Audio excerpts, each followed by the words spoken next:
بات کا یقین۔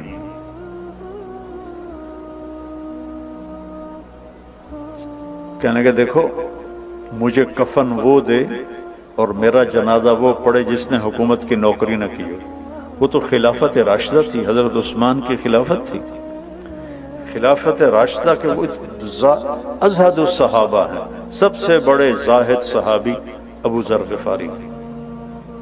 تو ایک انصاری نوجوان نے کہا کہ میں نے نہ کبھی حکومت کی نوکری کی ہے اور نہ ہی ان سے کوئی فائدہ لیا ہے، اور یہ میرا احرام ہے، میری ماں نے ہاتھوں سے اسے کاٹ کے بنایا ہے۔ انہوں نے کہا تو مجھے یہ کفن پہنائے گا اور تو ہی میرا جنازہ پڑھے گا۔ عبداللہ بن مسعود موجود، انہوں نے کہا نہیں، تو میرا جنازہ پڑھائے گا۔